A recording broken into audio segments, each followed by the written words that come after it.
Hello everybody, welcome back to our Shir and Dirshu Bahalacha. It's good to be back after a little break. We're holding today on Reish Nun Dalid Amid Aleph. We are in Siman Shin Pei Dalid, and we're going to be starting today with Sif Beis. So here in Shin Pei Dalid, when we last met, we were discussing the halacha of a non-Jew who is a guest inside the chutzner. He doesn't live in the chutzner, he doesn't have a house in the chutzner, he's not renting in the chutzner, he's not coming to the chutzner in order to live there. He's coming there on a temporary basis as a guest. So in Shin Pei Daled Sif Aleph, the Mechaber told us that when a non-Jew comes to a chutzner as a guest, it depends. If he comes without rishus, meaning that he just comes in and he makes himself a place and he shacks up over there in the chutzner, but nobody lent him a room, nobody rented him a room, he just came in on his own and set himself up. So then the Mechaber said, Einoi Oyser La'olam. Then it doesn't matter how long he stays, he's not going to be recognized as a resident, he's not going to aser on the Yiddish residents of the chutzner because we don't recognize him as being a resident. He has no business being there. He came in on his own without any permission. We don't recognize his residency. However, if he came with permission, if somebody lent him a room, or certainly if he rented a room, so then the Mechaber said it depends. If he's a ragil lavai, if he often comes to this chutzner, let's say this is a non-Jew who has business in the area, and we know that a bunch of times during the year he comes to this chutzner, so then the Mechaber said, then he asers immediately. Even if he comes just on Erev Shabbos, as soon as he shows up, he creates a problem, and we have to be masker rishus from him. If, on the other hand, he's einay ragil, if it's not typical for this non-Jew to come to this chutzner, he just showed up over here, he just happens to be here on a temporary basis, he just showed up once, so then he doesn't aser until he's there for 30 days. Until 30 days, he doesn't create a problem. After 30 days, we already see him as being kavua in the chutzner, and then we have to recognize him as a resident, we have to be masker rishus. That's also the logic behind the one who's a ragil lavai. If it's somebody who's ragil lavai, if Tony, the non-Jew, often comes to this chutzner, so even if he only comes for one Shabbos, but since he comes every month, every 2 months, he's often comes here, as soon as he shows up, oh yeah, it's Tony. Tony's here all the time. So he is kavua right when he comes. Since he's kavua right when he comes, we have to deal with him right when he comes. Now the Mechaber goes into an interesting case in Sif Beis. Says the Mechaber, Anshe Cheil HaMelech, the military, the army of the king, Shenichnesu Bebate HaYehudim, and now the soldiers are coming to town, and they're going to stay in the Yiddish households. We know that this was somewhat commonplace. The army would come to an area, and they have to be quartered someplace. So the generals would go about quartering the soldiers in the local households, and you couldn't say no. If the general came and the general told you you're putting up 5 soldiers, you had to make room for the 5 soldiers, and you put up 5 soldiers. So therefore the Mechaber says, what do you do when the non-Jewish soldiers of the king come and now they're being quartered in the chutzner? Do they create a problem? Do we now have a non-Jew living in the chutzner and we have to be masker rishus? So the Mechaber says, Anshe Cheil HaMelech shenichnesu bebate HaYehudim, when you have the non-Jewish soldiers that are being put up in the homes of the Yidden, bein bechazaka, bein baratzain, whether they're forcing their way in and they're not giving any choice to the homeowner, or whether the homeowner offered to put them up, it depends. Im yesh labale batim ba'oisan mekaymois shenichnesu einam Yehudim, if the Yidden where these non-Jewish soldiers are coming and they're being put up, if those Yidden homeowners have kelim she'asur l'taltalam b'Shabbos, if they have utensils that are muktzah, or that are not muktzah, we said earlier, it's not that they can't be moved because of Isser, but they can't be moved because they're heavy. They're big and they're heavy. If the Yiddish homeowners have items that cannot be moved on Shabbos, in those areas where the non-Jewish soldiers are staying, then Einam Oisrem Alehem.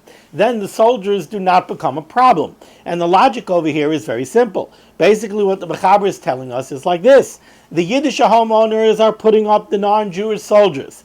If the Yiddish homeowners retain a tvisas habayis, if they still have control over the area where the soldiers are staying, because they're storing items in those areas that will not be moved on Shabbos, so then the Yiddish homeowner has a tvisas habayis. If the Yiddish homeowner has a tvisas habayis, then the non-Jewish soldier is not a resident, he's a guest by the Yiddish homeowner. And as a guest, he's not going to aser. Ein hamoisrim aleim. Then the non-Jewish soldiers are not going to aser. Says the Mishnah Berurah in Seif, in Ois Cotton Vav. Bein b'chazaka. Whether these soldiers put themselves up by force, or if they did it willingly. Either way, the Mechaber says over here that it depends on whether or not the homeowner has a tvisas habayis. If the homeowner has a tvisas habayis, then the soldiers don't aser. But if the homeowner does not retain a tvisas habayis, if he doesn't have anything in those rooms where the non-Jewish soldiers are staying, then they will aser. So the Mishnah Berurah asks an interesting question. Ois Cotton Vav. Hikshu ha-mefarshim. The mefarshim asked the following question. Da b'sif aleph, right over here, the last time we met in Sif aleph, Mevurah, we explained, Dishaloi b'rishus einoi oiser klal. As I said at the outset of the shir, the Mechaber said in Sif aleph that when a non-Jew comes to the Chotzer as a guest, if he puts himself up, Shaloi b'rishus, if he just set himself up, but he didn't have permission, nobody lent him a room or rented him a house, so then we said we don't care how long the non-Jew stays, he never gets the status of being a resident, and he's never going to aser on the Bnei HaChotzer. So how come over here in Sif Beis, the Mechaber is saying that even if the soldiers put themselves up by force, they're going to be a problem unless the homeowner retains the tvisas habayis? Why don't we say that since the soldiers are putting themselves up shaloi b'rishus, they should never get the status of a resident, and they should never aser? So why do we have this seeming stira between Sif Aleph and Sif Beis? So explains the Mishnah Berurah. Hikshar Mefarshim, the Mefarshim asked, the Habit Sif Aleph Mavur. In Sif Aleph we said, the Shalai Berishos Einoi Oiser Klal, that when a non-Jew comes as a guest and he sets himself up Shalai Berishos, he never asers on the Bnei HaChotzer. Over here now in Sif Beis, we're saying that the soldiers will aser as long as the homeowner doesn't retain a tvisas habayis, even if they put themselves up by force. That's clearly Shalai Berishos. What's the difference between Sif Aleph and Sif Beis? The Tertzu, the Mefarshim explain, they answer the Mairi that over here in Sif Beis, by the soldiers, we're talking about a case, Shemes Achsenim al Pidina de Malchusa. What does it mean that the soldiers set themselves up by force? It doesn't mean that they came in illegally and they went ahead and they forced themselves upon the Balabatim and they took over space from the Balabatim by force illegally. No, it means that they did it legally. Shemes Achsenim al Pidina de Malchusa. This is the law of the land. The king has decreed that whenever his army goes somewhere and they need quarter, the soldiers have the right to go put themselves up. So this is being done al Pidina de Malchusa, which is the typical case. This is the custom that when the army comes to a city, the generals go ahead and they set places for the soldiers to live in the homes in the area. And in such a case, in such a case, even if the homeowner doesn't give permission, even if the homeowner does not acquiesce, still the non-Jewish soldier will aser. Because the general has the right to do this. In Sif Aleph, we're talking about a non-Jew who just comes into the Chotzer without permission for anybody. He waltzes into a house and he squats in a house. Over there, what he's doing, he has no permission to do it, not from the homeowner, not from the Bnei HaChotzer, and not from the government. What he's doing is totally illegal. So we don't look at him as getting the status of a resident. But over here, when we're talking about the army, what the army is doing, this is legal. This is the law of the land. That when the army comes, they have the right to go take over space in the homes and go put themselves up. So Adarabba, the rights of the generals, the rights of the army supersedes the rights of the homeowners. This is kind of like eminent domain. This is a case where the government has the right to take over your property. So the apakid yesh lo rishus al zeh min hamalchus uchenichnas b'rishus dami. This is called going into the home with rishus. This is not called shaloi b'rishus. This is b'rishus. However, the Chavetz Chaim does say here in the brackets, v'mishana apakid mechaik shenasan hamelech. If the general will divert from the permission that has been granted to him by the king, and he goes ahead and he does something illegally by force. So let's say the king, for example, told the general, when you come into the city, you have the right to take over 10 households. You have to put up your soldiers. I'm giving you the right to take over 10 homes.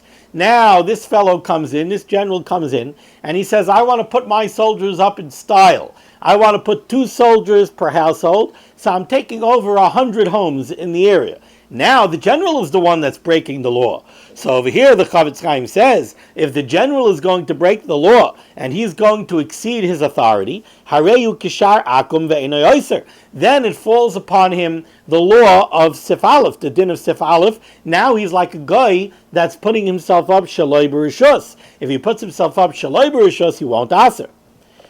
Well, the Seif Mishnah Yaakov Siman Kif Yod Beis Cholik Lagamri Al Psaka Mechaber. The Mishnah Berurah lets you know over here that the Mishnah Yaakov takes total exception to this ruling of the Mechaber. V'daitoi, and he rules the Lagabe Anchei Chayil, that when it comes to the army, Tamid Berishus Bailim Kaima Ushman Alav Ubechal Gavnei Einoi Oiser. The Mishnah Yaakov is of the opinion that when the army comes to town and puts themselves up, they don't take over the house, they don't become residents, they are always considered to be guests of the homeowner. They never become balabatim in their own right, and therefore they never aser. In Eis Katan Zion, the Mechaber had said that if the homeowner retains a tfisas habayis over the house, how does he have a tfisas habayis? Because he has in the home kelim she'asar l'taltalam. He has items in the home that cannot be moved on Shabbos. These are things that you're not allowed to move on Shabbos. So they're going to stay there the whole Shabbos. Therefore, the homeowner retains a tfisas habayis in the house.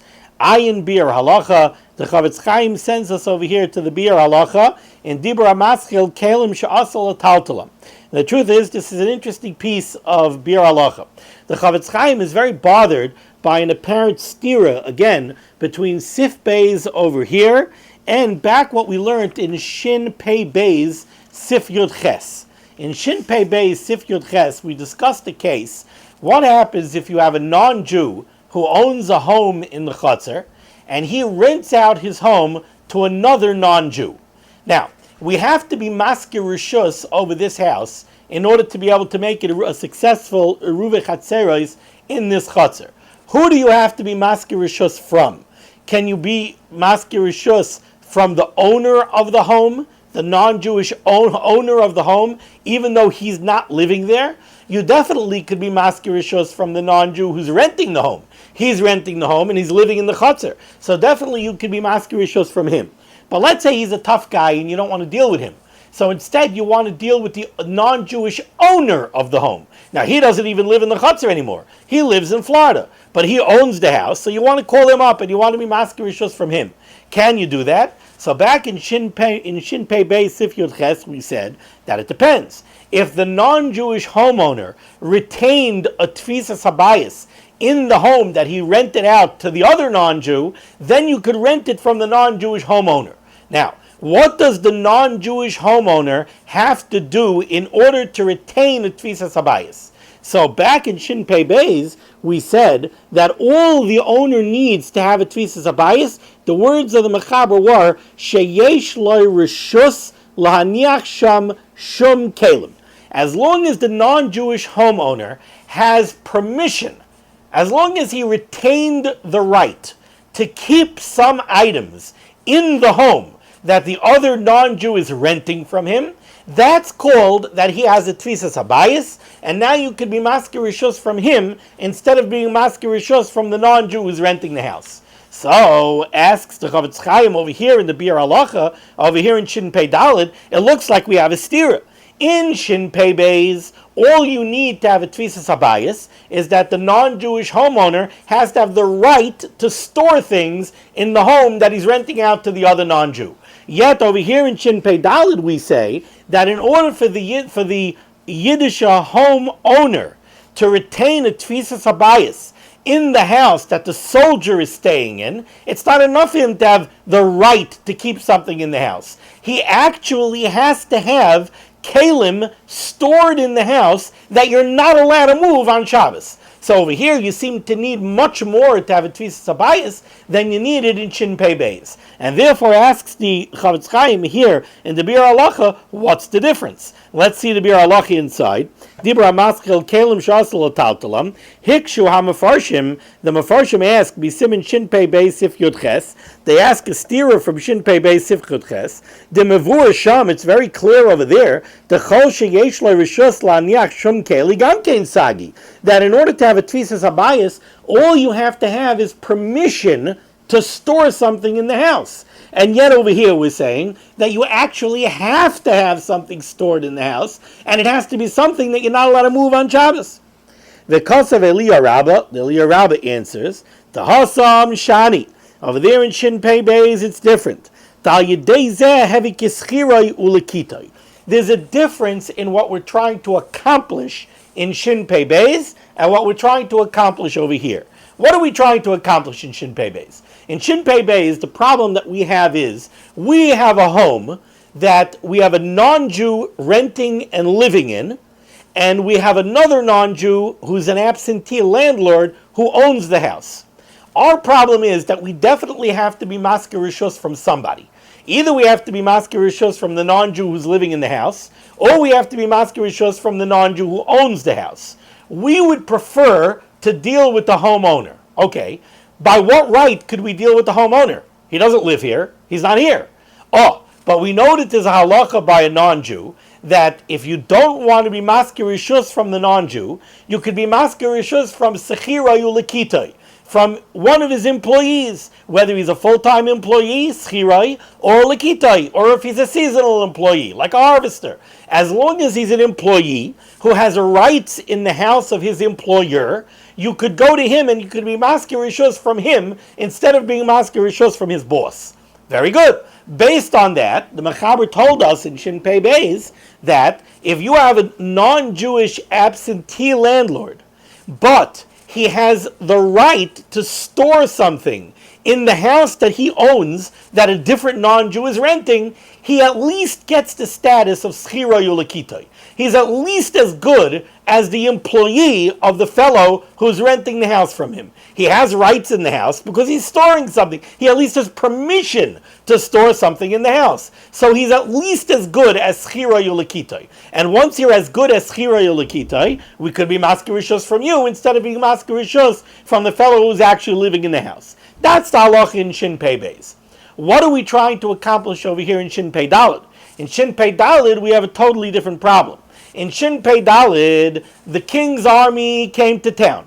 The general came to your house. He tossed you out of your house, or he at least tossed you out of some rooms in your house, and he put up the soldiers. Those soldiers are now the balabatim over there in that area of the house. They live there, mitam dina de malchusa. The law of the land has given them basically ownership of that house or that part of the house for as long as they're going to be there. Now, therefore, it would seem to be a davar pashut that you have to be masker rishus from them. They live there, and they live there completely legally and completely birishus. That's called birishus. So how do you get away with not being masker rishus from them? The only way you could get away with not being masker rishus from them is you have to reduce their status from being a balabas to being a guest. How do you reduce their status to the status of a mere guest? The only way you could reduce their status is by elevating the status of the owner of the house to the extent that he's still a balabas, even though the Dina de Malchusa took away his house and gave it to a soldier. For that, it's not enough just for the owner of the house to have permission to store something there. He actually has to be using it. And he has to be using it in a way that we're fairly convinced he's going to be using it for the entire Shabbos. So it's not enough for the owner of the house just to have permission to store something there. What do you mean? The law of the land threw you out of the house. Just because The soldier gave you permission to keep a shoebox there. That doesn't make you the balabas and the soldier a guest. The soldier is the balabas. So how could you not be masker rishus from him? So what you need to have the right to be actually storing something there that cannot be moved for the duration of Shabbos. Then we can say, okay, we'll elevate you now to the status still of a balabas, and we'll make the soldier an areach. We'll make the soldier a guest, and because he's a guest, you don't have to be masker rishus from him. That's in a nutshell what the Bir Halacha says over here. Okay. Where are we holding?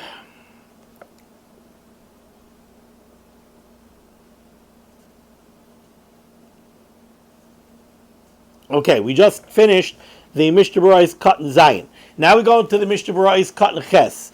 Einam Oisrim. As long as the homeowner retained the Tfisas Habayis, then the non-Jewish soldiers do not aser. Einam Oisrim. Why don't they aser? What are the mechanics? Just like I just explained. Now that the Yiddish homeowner has this Tfisas Habayis, so he retains his status as balabas, and therefore the soldier is reduced to the status of a guest. Like we saw this halacha previously in Shenai and Sif Beis. Aleihem, if they have a tvisas habayis, then the non-Yiddish soldiers don't aser on the bnei achotzer. Avalum ein loy tvisas yad. But if the homeowner did not retain a tvisas yad, oiser im shah yoisim ishloishim yom im eina rogil. So, if the homeowner does not have a tvisas yad in the bayis, so then what's the halacha? So then the halacha is that this is a guy, this soldier is a non-Jew who came to the chutzner, so now it goes back to the halacha of Sef Aleph. If he's a rugil, if this is something that happens all the time, then he asers miyad. If he's not rugil, if this is something that happens only once in a blue moon, so then if he's there for 30 days, he's going to aser. That concludes Siman Shin Pei Daled. Now we go into Siman Shin Pei Hey. Din tzeduki umumar be'erev. What is the halacha regarding a tzeduki? And we'll see, the Mishnah Berurah will define a tzeduki for us in a moment. Or a mumar, a heretic.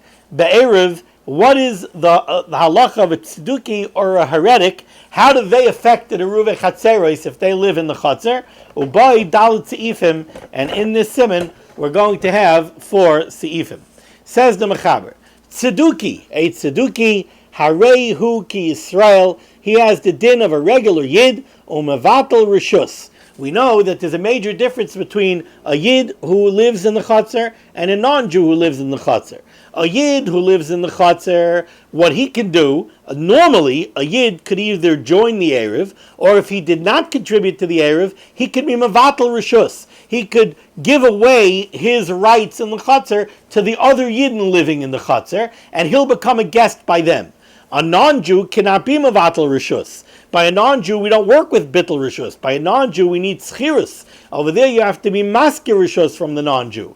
Now the Mechaber says tzeduki. If you want to know what the din is of a tzeduki, harehu ki Yisrael. He has the din of a yid or mevatel rishus, and therefore he could be mevatel rishus. You don't need schirus from a tzeduki. Let's go right away into the Mishnah Berurah's Katan Aleph. Tzeduki, who's a tzeduki? Al Shem Tzadak Ubaitais.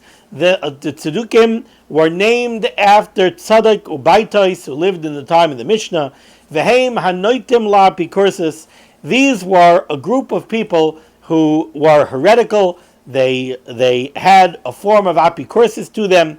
Ve'enam ma'aminim b'Torah shebal peh. They did not believe in and they did not accept Torah shebal peh. They followed Torah shebiksav to the letter. So, for instance, when it says by tefillin, ukishartam la'ois al yodecha, they would take the shalrosh and they would put it right over here between their eyes. They didn't put it up on top of the head, opposite the area between the eyes. That's something that we learn from Torah Shebal Peh. A literal reading of Torah Shebiksav doesn't say that. The Tzdukim and the Baitusim followed a literal reading of Torah Shebiksav, and they did not accept the words of Chazal. They did not accept Torah Shebal Peh. And that certainly is apikursis.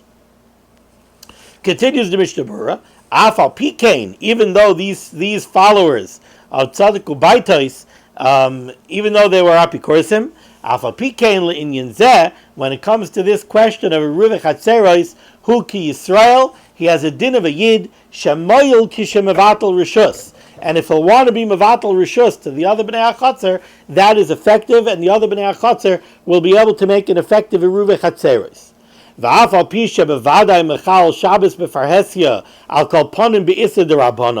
And even though we know that these tzedukim, we know for sure that they are Mechal Shabbos b'farhesia, they transgress the Shabbos publicly, at least when it comes to Isurei D'Rabbanan, to rabbinical prohibitions on Shabbos, because they don't accept the rabbinical prohibitions. Ve'isa b'Siv Gimel, and we're going to see here in this Siman, in Siv Gimel, Daf Pozeh Harehu Ka'akum, that normally when somebody is Mechal Shabbos b'farhesia on a Din D'Rabbanan, we treat him like a non-Jew. So how come over here by the Tzedukim, who we know that they're going to be Mechal Shabbos b'farhesia on the D'Rabbanan level, and yet we're treating them like a Yid? So the Mishnah Berurah explains, Tzeduki Shani.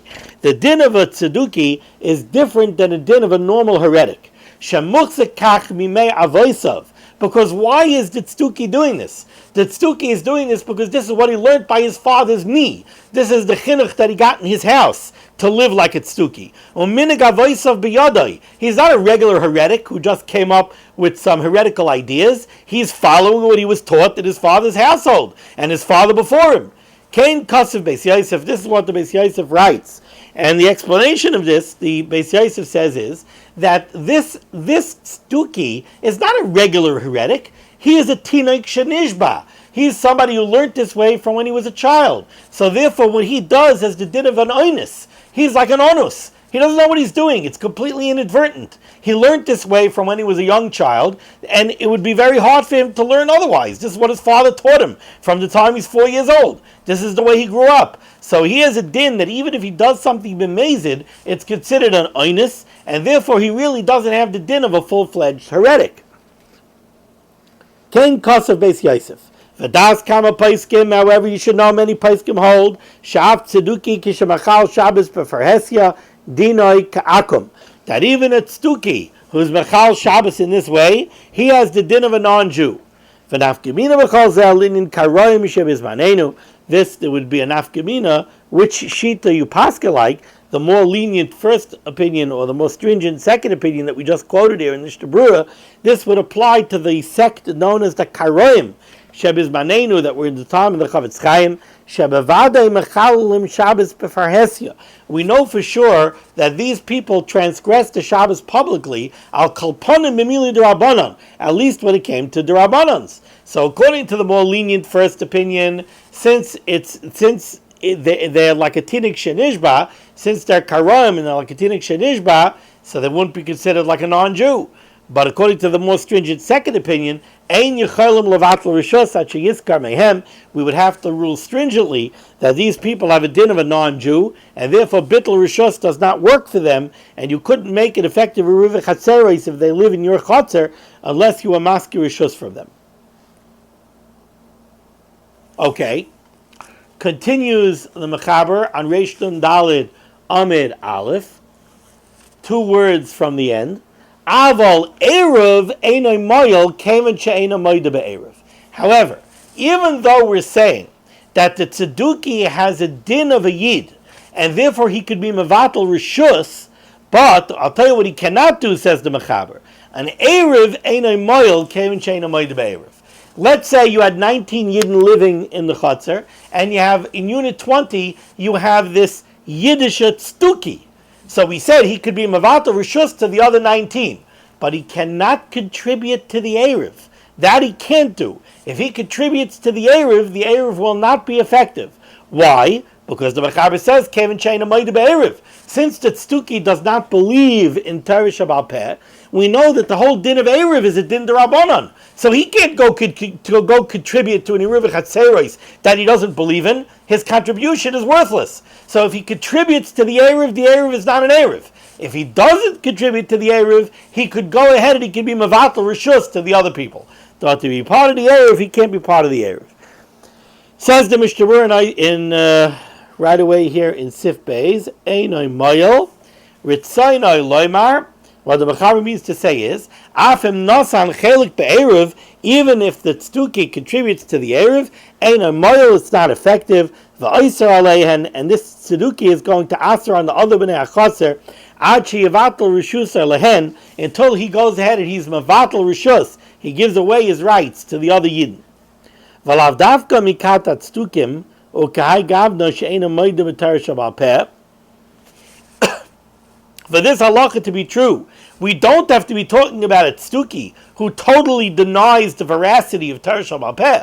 Who adinim raken amoyde b'mitzvahs erev and yachal yitchelik be'erev. Says the Chavetz Chaim, let's say you have a yid who unfortunately, while he believes in Torah Shabiksav and he believes in most of Torah Shabal Peh, he doesn't accept the din of erev. He learns erev and he says, "Beh, I don't buy this. I'm a kaifer in the din of erev." Okay, so he also can't contribute to the erev. If you don't believe in the validity of Erev, then this halacha applies to you, that you cannot contribute to the Erev, and if you do, the Erev would not be effective. Okay, we're going to stop here for today. It's good to be back. It's good to be saying share again. And Mir Hashem, tomorrow we will continue with Seif Beis. Be well.